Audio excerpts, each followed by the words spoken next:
Well, hello. This is a bit out of the normal. This is the first special I have done in the 2 years of podcasting. I've never done a show special, but this one's going to be all about the Microsoft Business Application Summit, which is going live in 3 days. So very exciting. It's going to be in Atlanta, of course. Last year was the inaugural event, which I attended, and it was amazing. Right now, I'm going to have a conversation with Steve Mordue.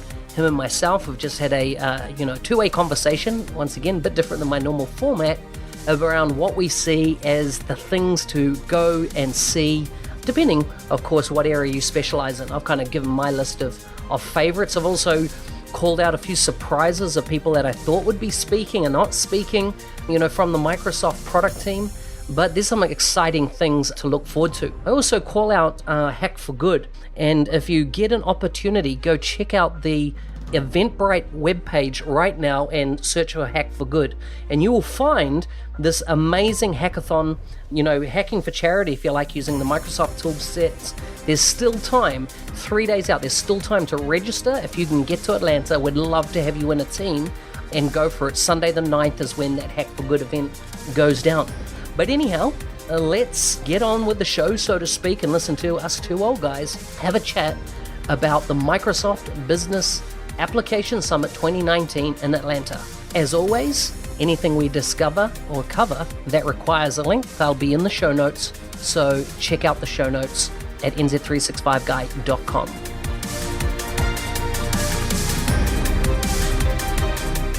Well, today we're in for a bit of a surprise, a bit of a show special, so to speak, for the Microsoft Business Application Summit.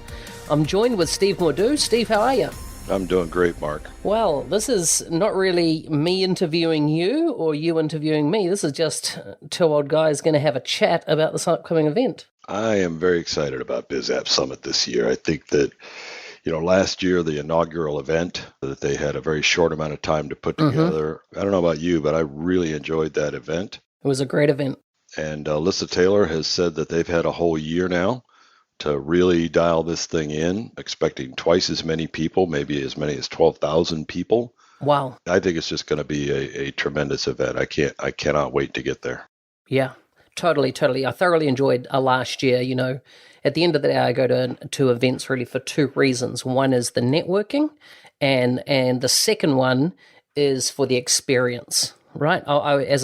I don't want to just go to learn as such, because I tend to learn in other avenues, but really the experience of these type of events, the experience and the enthusiasm of the product team, you don't get it anywhere else. No, and especially this one, this is focused on the space that you and I are in, the business applications, unlike Inspire, where there's a lot of energy and stuff at Inspire, but there's 25,000 people out there for every Microsoft product there is, a lot of which I don't care about. So to be able to get into an event that's so focused, on what you're doing and learning so much from folks and not just MVPs, but all the other folks that come to these events, that I thought it was phenomenal last year. Certainly didn't feel like something that was thrown together quickly. So I'm going to be pretty excited to see what Alysa and company pull off for having a year to work on it. Yeah, totally. The one thing I would say is I don't think it's long enough.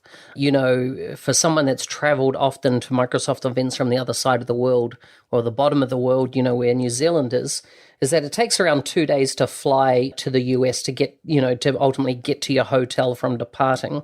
So that's 2 days, flights, transportation there, and then 2 days home.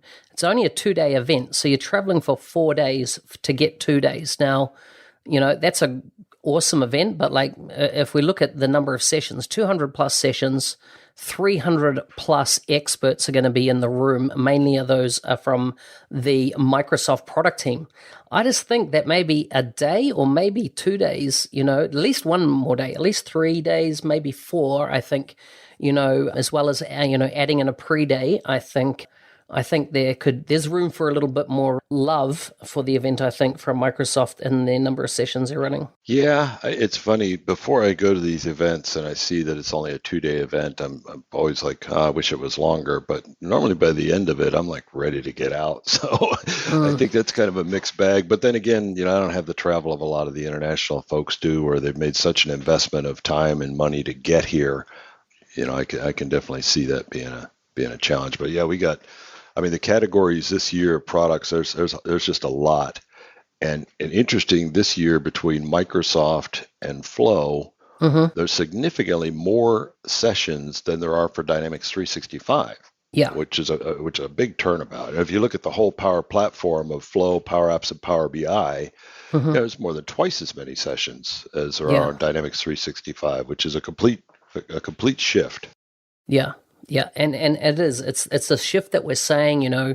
I talked about Dynamics 365 being dead, and we've been on podcasts together where we've talked about really the rise of the platform.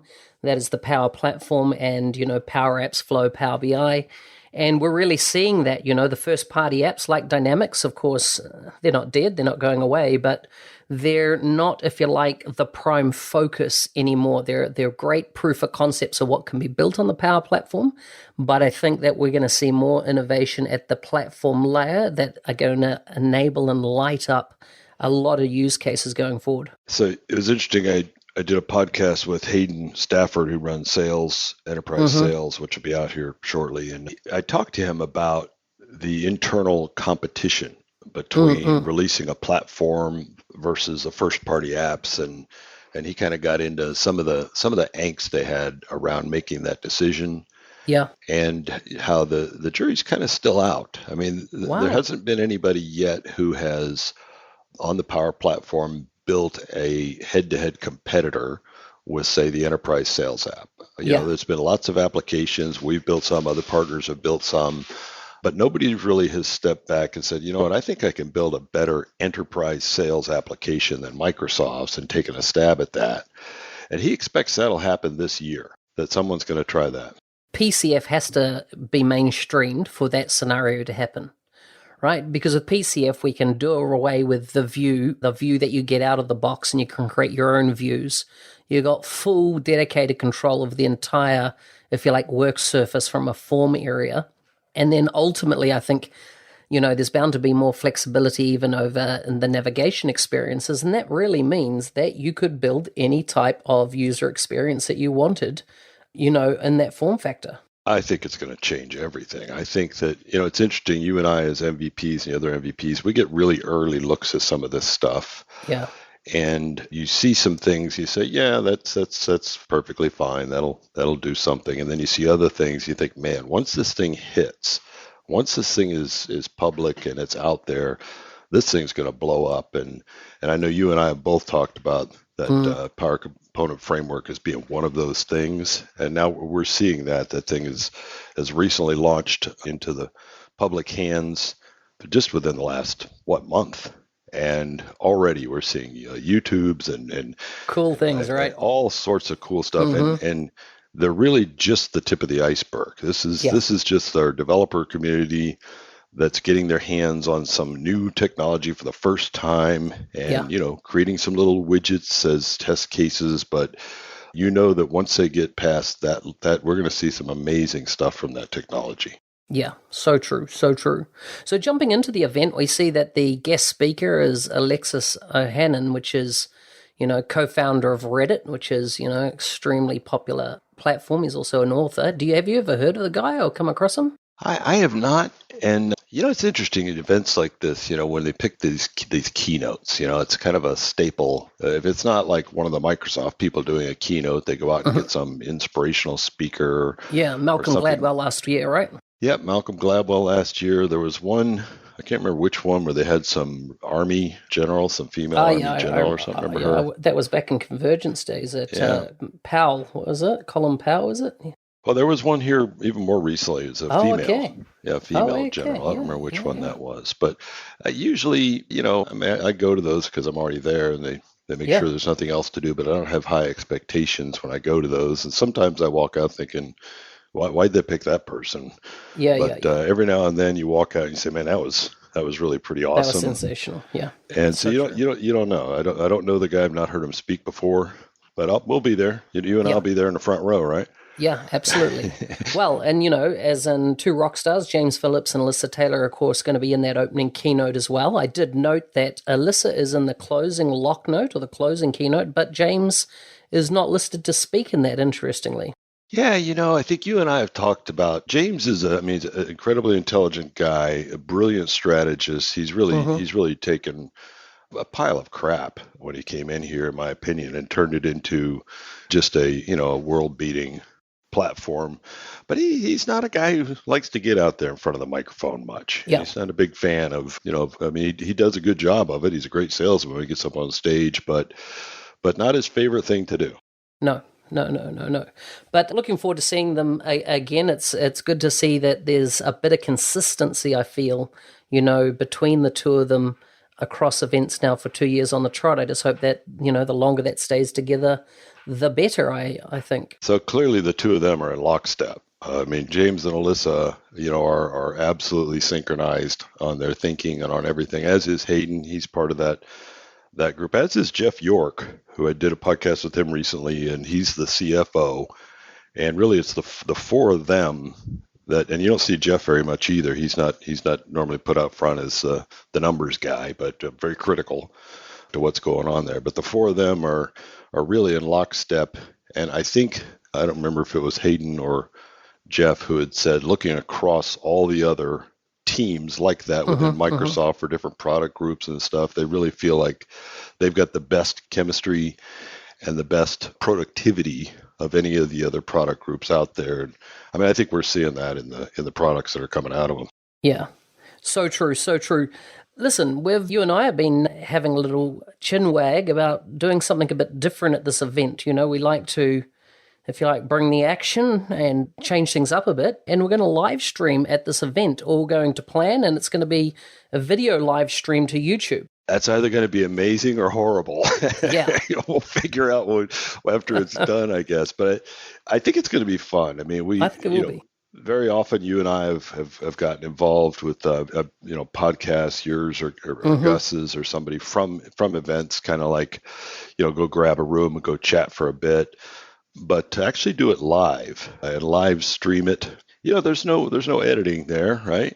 Nope. There's no cleaning up. There's no taking it back when it's live. Exactly. And I know we've talked about doing it. We're not going to be continuously broadcasting live through the whole event. No. We're going to be taking certain points during the day and see if we can put together some kind of a schedule where people can that aren't at the event can go tune in and kind of hear the latest. And we're hoping to get some of the Microsoft folks to come sit with us. And we'll get the bravest ones because, again, it's going out live. So, so for those of you that want to check this out while the event's on, perhaps you haven't been able to attend the event, but you want to kind of get a bit of a feel of the experience, the buzz, that type of thing. If you go to nz365guy.com/live, and I'll put that in the show notes. Whenever we update the stream, we'll make sure that link always points there. Now, key things to note, as in if you go to that link right now and you subscribe and hit the bell, you'll get notified 1 hour before we go live each time. So Google or YouTube will notify you 1 hour before we go live. And so you can keep in lockstep with us and what we're doing there at the event. But as I say, it's going to be new. I've set up some cameras, got my audio all checked out, got the mic sussed. I'm having more equipment delivered to Steve's house, ready for him to bring to the event. And yeah, we're really hoping it's going to look quite good. We've got multiple points of failure. Yeah. I think it'll go well. It'll be exciting. Well, and I think our goal with this live podcast is, normally a podcast we get on a topic and kind of drill it to death. But here we're really wanting to try and bring some of this experience, which you and I are both anticipating is going to be, electric out there, and try and see if we can get some folks to get the feel for that weren't able to attend, and definitely grab some of the product folks to come sit down with us every now and then and talk about, because this is the event also where they announce a lot of things. Exactly. And so it'll be a good opportunity to kind of shine some spotlights on some of those. Yeah, totally agree. So, we're going to try and get as many guests, from the product team, even attendees, things like that, on here. Live, we'll do a bit of an interview style. We both won't be on the camera at the same time. It'll alternate between us. But we hope to, put a decent stream out there to you. And hopefully you'll get some value out of it. One thing also to note, if you go up to that stream there, it shows the exact date of our first go live. So it'll automatically change it to your time zone. You don't have to do the conversion. YouTube does that for you. Moving on, though, just thinking about the agenda and speakers, and I just made a few notes around the speakers. Specifically, I'm looking forward to Steve Guggenheimer. We've done a lot of chats about ISV, and I see he's doing 2 sessions, one on industry accelerators and then the common data model for industry. So it looks like, it's pretty much going to be focused really just on the accelerator side of his ISV remit. Nothing too much, obviously, going on here about the ISV program. I assume that's been held off for Inspire, I take it. Yeah, I think it is. I think a lot of, and also, one last point on that last thing, this live stream that we're doing, it's not just you and I going out there, haggling around trying to figure something out. This is something we're working with Microsoft on. So they're supporting, and they're going to be, helping us, get the right spot and make sure everything is going smooth. So this isn't just a couple of cowboys running around. I think we told them if they don't help us, it will be just a couple of cowboys running around. Yeah. So they decided better to control us. But yeah, it is interesting that Googs I don't see any ISV specific conversation coming out of him in those events. I think that they recently dropped quite a bit of new information on ISVs around the revenue share model. I think that's still churning its way through everybody's consciousness, and they're digesting and they're collecting lots of feedback right now from different partners about, pros, cons, stuff like that. So I don't think that it's fully baked yet to its final form. It's still being mixed in the bowl. And so it doesn't sound like they're going to be quite ready to talk about that in June, but definitely I know they plan to try and have it nailed down by July. Yeah, so I just had a chat with him yesterday, and interesting discussion. There's over 26 odd questions that I've got, to put to him that I've collected from various ISVs around the globe. And he's very keen to answer those the best he can. And I'm actually doing the recording with him. By the time this podcast goes live, I would have recorded with him. So I record with him next week, but it won't be published till around July timeframe. So I'm expecting him to give me a bit of the juice, or, especially if I hold off to his announcement, at the event, that there's going to be some good stuff in there. Yes, I think so. That you and I have talked about this ISV motion many times, and frankly, a lot of our conversations in the past has been about how kind of poor it is and how ISVs are kind of left to their own devices. The ISV motion at Microsoft historically has been, 20 different people that had a little piece of responsibility, none of them coordinated. And, this is a big change for Microsoft. I think it's a big signal, to everyone out there of where ISVs fit, where I think prior to that, we got a lot of lip service about how important they were, but not a lot of action. And this is significant and sincere action on their part for really wanting to embrace ISVs and give them a path. I think moving to a revenue share model, which frankly, everyone else has got a revenue share model. It's not anything new, but Microsoft moving to that too is a commitment. It creates a commitment both ways, which it hasn't been up to now. And I think it's going to be, as an ISV, I'm very excited about it, very bullish on it. So I know some other ISVs are not so crazy about it, but I think that time will tell. Exactly. But it definitely is a signal to me about seriousness that they're taking with ISVs. Yeah, and I think it is going to be a very positive. I think the order that they land the various, if you like, steps or procedures in are going to be important, I think, for adoption.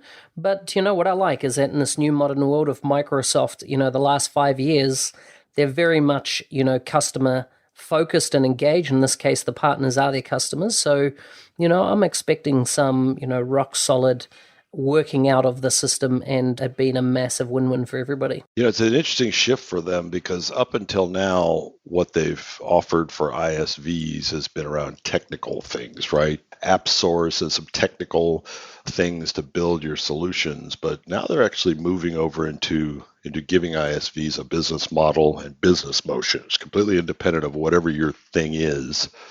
With the coming commerce engine and coming licensing constructs and some of the other things they're putting in place, they're really fleshing out the story for those ISVs across the board.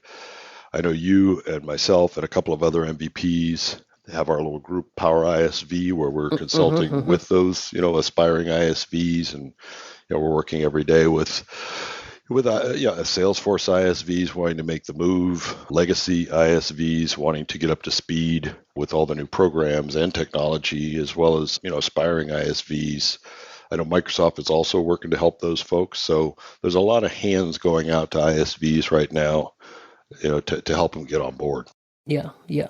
Listen, this one other thing I just wanted to bring up around the event, just pivoting here, is that there doesn't seem to be an expo floor. There seems to be a few sponsors, but, back in the days of Convergence, the expo floor was gigantic, it was a big deal. And, I would use it to educate myself on the ISV solutions I'd take back to New Zealand or Australia, when I was living down in those parts.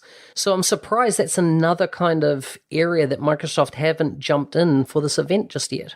I think that having only done the one event that was quickly put together, I don't know because I'm not an exhibitor, but they did have an exhibit hall in Seattle when they did it last time, and there were a few exhibitors just the sponsors, there. Right? It was just the sponsors. Yeah, just the sponsors that were exhibiting, and I think just to kind of test the water of what kind of an event that is, and it may be that it'll be similar this year. That'll be kind of light on exhibits as people are kind of gauging, but this will be the real test. I mean, they've had a year to plan it. If they got 12,000 people coming here, absolutely, there may be I think there could be a lot of potential exhibitors at the event saying, damn, we should have exhibited here. Yeah, totally. I mean, I know there's ISVs out there, I've been working with a company out of WA, MapTasker, for a while now, and, they're an ISV that are just doing amazing things in this geospatial area, and they want to do an exhibit.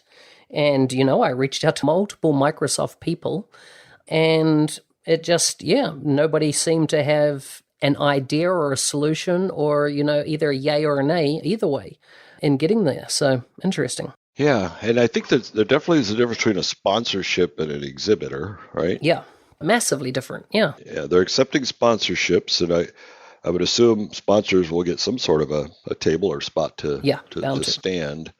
But yeah, it definitely isn't like your typical event. And, I enjoy exhibit halls to walk through and see some sort of stuff, but it's not really why I go to these events. Maybe they're trying to keep the focus on, they've got so much for people to learn. It's for so many years. I mean, back in the Convergence days, you would go, from one year to the next, you saw some incremental change to the products, and it was mostly, go have a good time with your friends and get a deep dive on something you already knew. But now, I mean, there's so much new stuff, and the broad channel is just so far behind on their knowledge because there's so much new stuff. It really seems like the focus is on, let's get you guys up to a level set on where we're at now. And that's a big hill. Yeah. So, I was going through Schedule Builder and building out, what I'll attend and whatnot. And I created a bit of an MIA list, missing in action list. And there are a couple of big names that I thought would be, here from the product team that are not attending according to if the schedule's up to date, which, there's a lot of product team people that are attending. But for example, Mohammed, who looks after F&O, not attending. Yeah, which surprised me. Martin Costel, head of marketing, Dynamics 365 marketing, not attending, no show at all.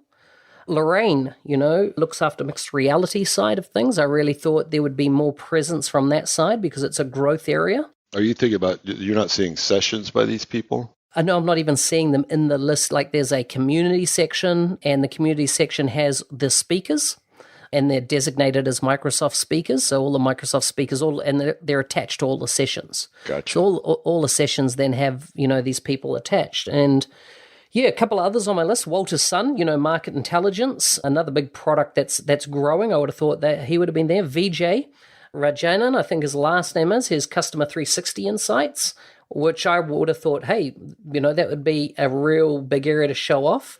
Arid Katz, who's the head of sales, Dynamics 365 sales, no show, not there. Matthew Barber, he's normally at these events and bringing the wisdom, nothing. Now, this is where I feel the system might be slightly faulty, or perhaps it hasn't got anyone. Shan MacArthur, he's not listed as being there, but then Julie Strauss specifically is not on the list at all. Well, But I'm pretty I know sure Julie she is there. speaking, right? Yeah, she definitely has she has one session, she told me. So I know she's there. So yeah, maybe there's something about the system because I can't imagine most of those people you mentioned not being there. You'd think, right? I mean, these are all, senior people, most of them reporting in directly to James Phillips, and I really thought they would be at the event and have speaking slots. And being that most of the speaking slots look like they're locked and loaded, unless they're jumping on somebody else's session and not, being listed, maybe that's the case. You and I have both been at these events before where they've got these, these Microsoft conference room areas where you make appointments to meet folks. Yeah, the side sessions. And they say, I know that often you'll see people that'll come in specifically because they've got, multiple meetings with certain, strategic partners, and it's a good opportunity in one place to do it. And so I think some people have the job of, okay, you're going to stand up and talk about the new stuff, and your job is you're going to go work with some of these, strategic partners and help them, a little more hand holding. So I can't imagine those folks not being there, but wouldn't surprise me if they're not all speaking. Yeah. So then the rock stars, there's kind of like 4 major rock stars I always look for in the agenda at something like this. Of course, there's Charles Lamanna, who owns, the Power Platform, and then, Ryan Cunningham, Steven Siciliano, and Ryan Jones are kind of those big names that, I would want to be at those sessions. And so I see Charles and Ryan are doing a joint session called the PowerApps Vision and Roadmap session, which is obviously going to be a big one where they're going to be making a bunch of announcements.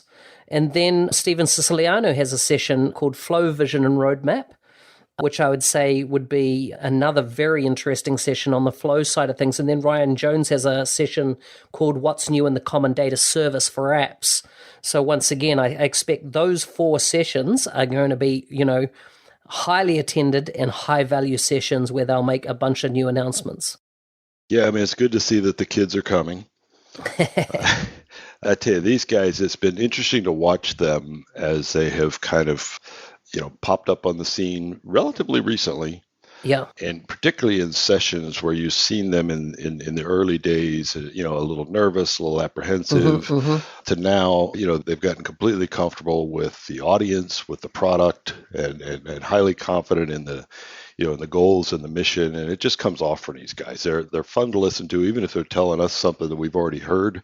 They're still fun to listen to. They're clearly deeply excited about the product. I've been to sessions, as have you in the past, with product managers who just kind of get up and they're, yeah, well, we're doing this and we're doing that, and you almost don't even feel like the guy's heart's in it. But there's no question with these guys. I mean, these guys are passionate about where this stuff is going. Yeah, and they're very candid, right? They tend to, really, if you like, not, put a whole bunch of marketing over the top of it. They just very frank, very down to earth, very kind of approachable. Ryan Cunningham, remember he was on main stage last year, and boy, did he come with some energy. Oh, and yeah. got the room sparked up, with, his excitement around the area. And of course, he's moved roles. He really owns pretty much everything around interface nowadays, heads up all that team around that experience, and he's got a rock star team behind him. I tell you, of the guys that you're talking about and across that group that I've seen speak, now for a couple of years, Ryan kind of went from an awkward presenter when he was first presenting to really crisp, really clean. I mean, he is. It's interesting that you watch the skill set, just in the ability to present and engage an audience. He's had a complete turnaround from when I first saw him speaking up there. It's just he's gotten very comfortable, very confident, and frankly, he's one of the better speakers now, and being able to get out a lot of content quickly in a way you could easily grasp it. He does great on those examples. Yeah, all of those guys are just exactly really, really fun. It's so different than these conferences in the past where we just had, like you said, choreographed, scripted presentations from people that were being very careful to stay within all sorts of different boundaries. And exactly, I think it's not just the guys, but it's also the just the company has kind of given a little more free rein. I mean, Ryan Jones will get up and say things that you could imagine someone else saying a couple of years ago and just getting pulled into the principal's office, I love him, eh? He's great. So true. I see Stephen, he's not only got that flow vision and roadmap session, he's also doing 2 other sessions. In fact, he's got to get the all-star for the most sessions of all these guys presented. He's doing one on automate the common data service and then advanced expressions for flow. And naturally there'll be a heap of other flow sessions, but these are the kind of names that kind of stuck out in my mind. Interestingly enough, one of his team, John Levesque, I don't know if you've seen John, but I kind of first met John in Amsterdam, and yeah, that guy's a rock star. And he's doing, flow real world stories, which is always great to see how other people are using the technology. And then using flow for digital transformation for your business, which, once again, I think these are real practical uses of the application. And if no one's heard John before, make sure you go to his sessions because this guy's a legend. You and I are both, CRM guys, right? From the CRM side of the house. Back in the day, yeah. Back in the day, and I was on a podcast with Mary Jo Foley a month or 2 ago, and about Power Platform, and she asked, for people that aren't familiar, what would you suggest that they start with? And my gut reaction was, oh, you start with CRM, but when you really look at what we have today, and I think you may agree, I think that for somebody who hasn't touched any of this stuff, the place to start is Flow. I mean, Flow Absolutely. is the thing where you can get, it's highly accessible. It can be very powerful, but it doesn't need to be. It can also be very, very simple, and people can get almost an instant return on effort from Flow. And I think that's the gateway drug to all the rest of this platform. And so anybody listening is still trying to figure out where they might want to find a grab handle. Yeah, I'd be jumping on Flow right away. Citizen developer level stuff all the way through pro dev. I mean, it's really got everything. And of the products that we've got, that one is probably the most immediately transformative. Yeah. Totally agree. Now, I see out of Ryan Jones's team, he's sending also along Jim Daly and Brandon Simmons. So Jim Daly's doing a session on optimizing custom code and plugins in the Common Data Service, which, just shows there's stuff for devs, there as well. And then Brandon's doing monitoring and supporting PowerApps at scale. So from an enterprise perspective. And I know there's been a lot of questions around, how do you monitor and support where you're kind of giving everybody the ability to go and build apps.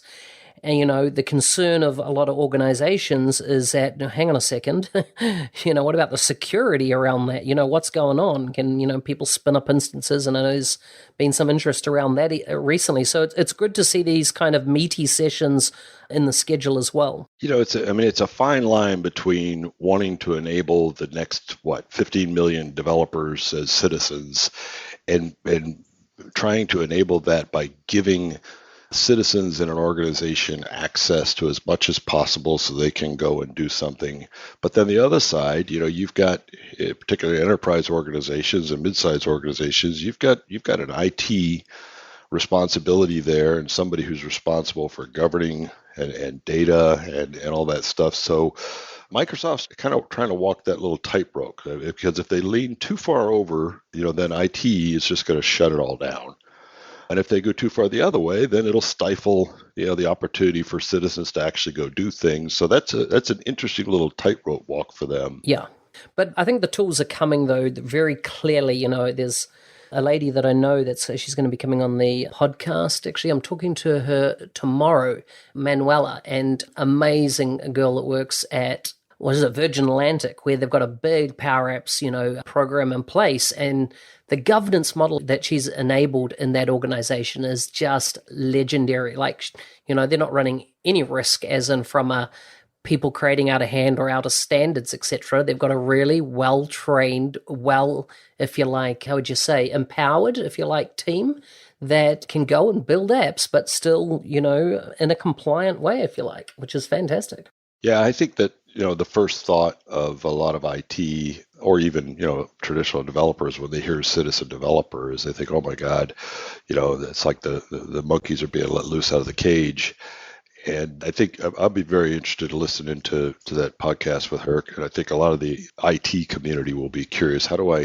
Is there a way to do this to get the benefit, yet still, do it in a safe, governant, compliant way. And there certainly is, and I'll be very eager to hear that podcast. Yeah, Which is yeah.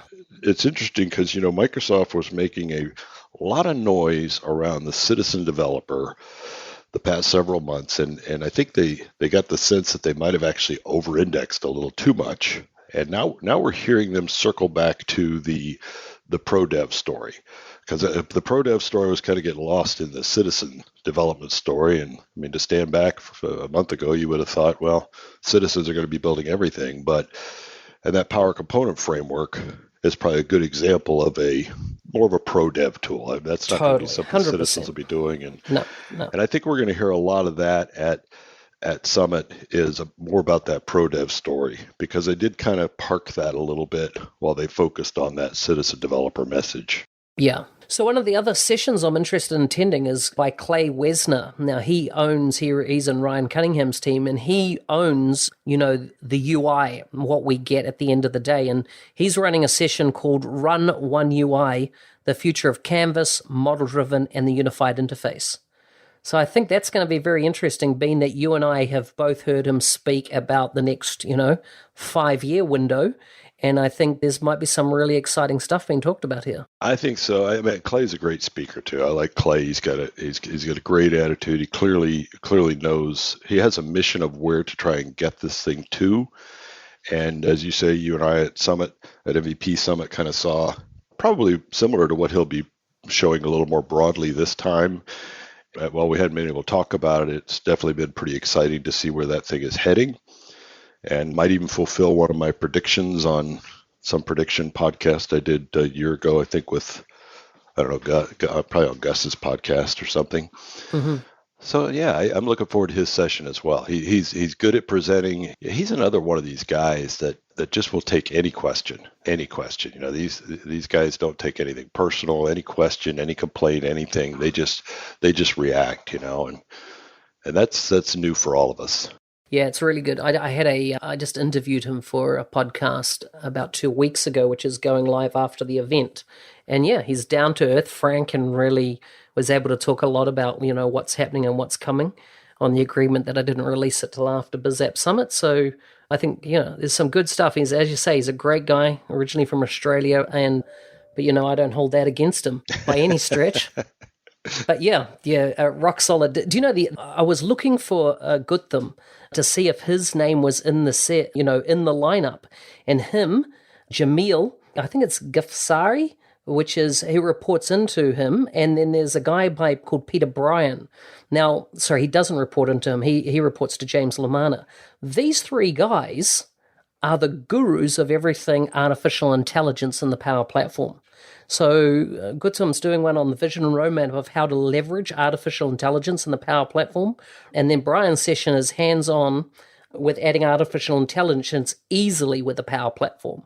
Now, I think this is absolutely where the Power Platform is going, right? It's really going to enable organizations to light up artificial intelligence scenarios, and that really excites me. I think it's pretty clear that you have planted a flag on AI. You are very excited about the potential of that. I think also, you're in a position right now where you're able to do a lot of thought leadership and talk about where things are going.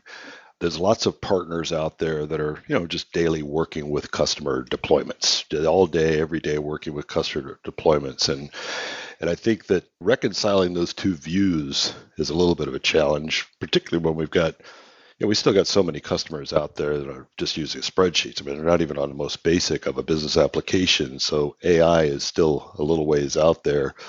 But clearly Microsoft has to be a leader in that space.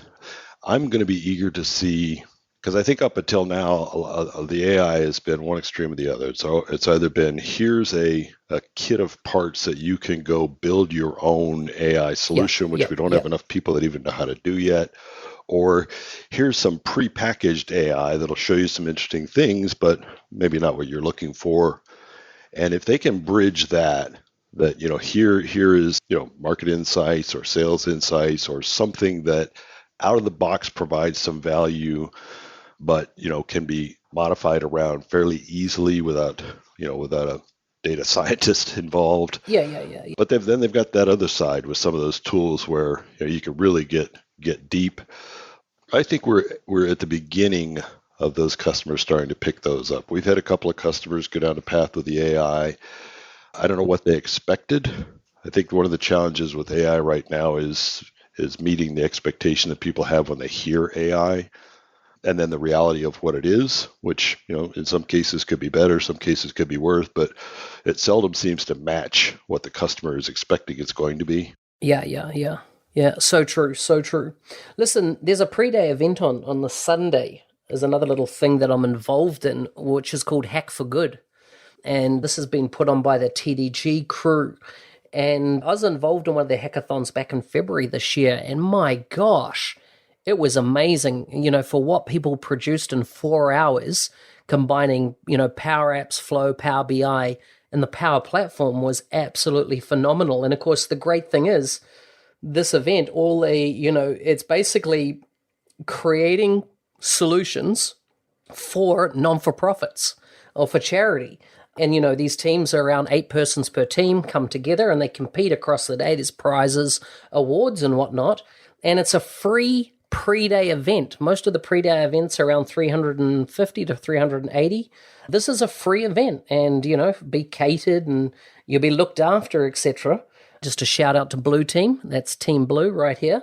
Leading that team I am. But I'm really looking forward to that and really take my head off to the TDG crew for, enabling, taking their own time out to actually put this on and, use all this Microsoft great technology for good. Think about trying to do a hackathon like that, say 3 years ago with the product that we had. You'd put these teams in a room for 4 hours and they'd come out with a little widget. It's the best they could do. And it really says a lot for the platform that, they can literally go in there for 4 hours and come out with a complete, usable, amazing application. They couldn't accomplish that before.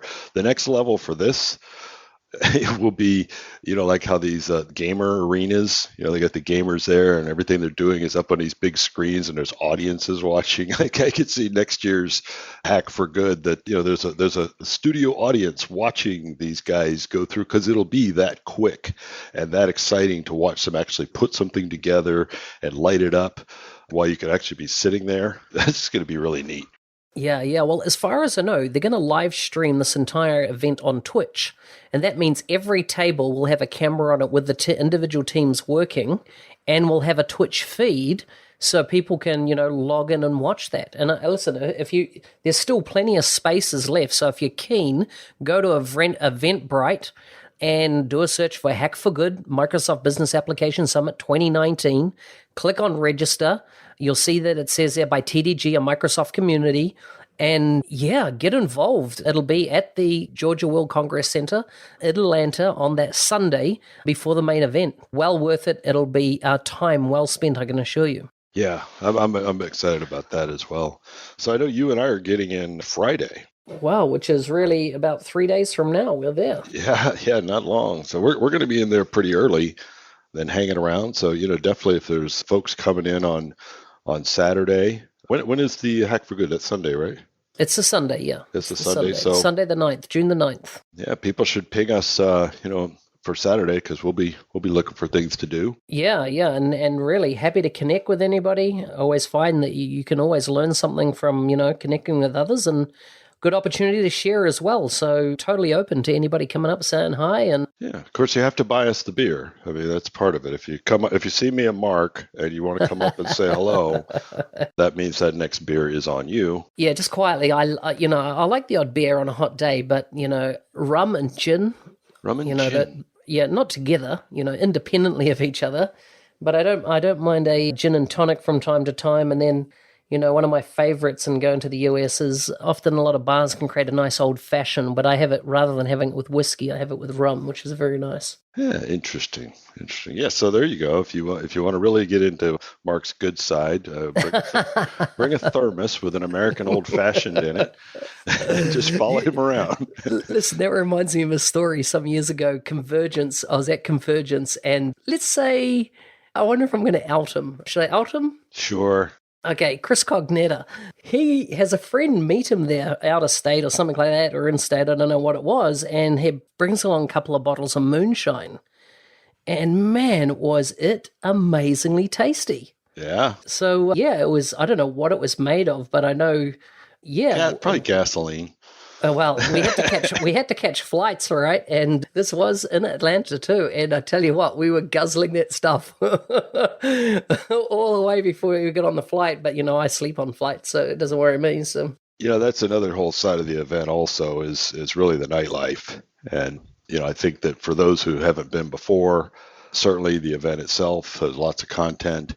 But every night there'll be various parties and different events Bound and different things going on. Some official, some unofficial. I've given up registering for these things because I find you just get towed along to wherever it is, and it's not like if a sponsor's put an event on, they're like, "Oh, sorry, so you're not on the list."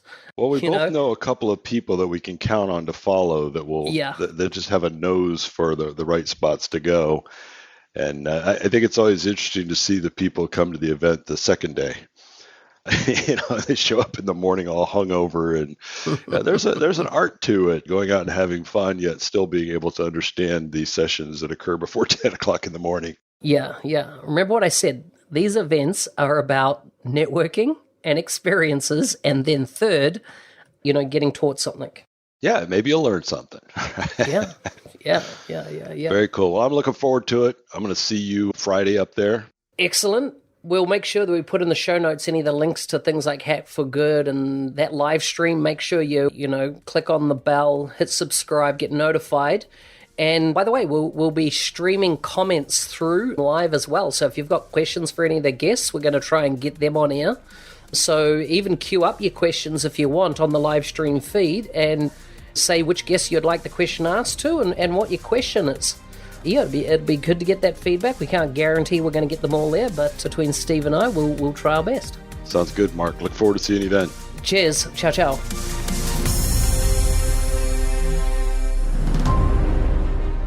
Hey, thanks for listening. I hope to see you at the Microsoft Business Applications Summit in a couple of days' time. Feel free to hit me up. Come say hi. As we discussed, we're live streaming. So if you want to even get on the live stream, come and see us. If you've got a story about Power Apps, Flow, Power BI, or the Power Platform, that's a really interesting story, maybe how you got into it, etc. We would love to talk to you and get you on the show. So feel free to connect. Hit me up on any social media if you want to connect at the event. I'm really looking forward to this coming week. One last thing, take this opportunity, go to YouTube, look up NZ365 Guy. You'll see there that we're live streaming at this event. Subscribe, hit the bell so you get notified of each time we go live at the event. And if you can jump on, comment, share some insights, we'd love to see you. Talk to you soon.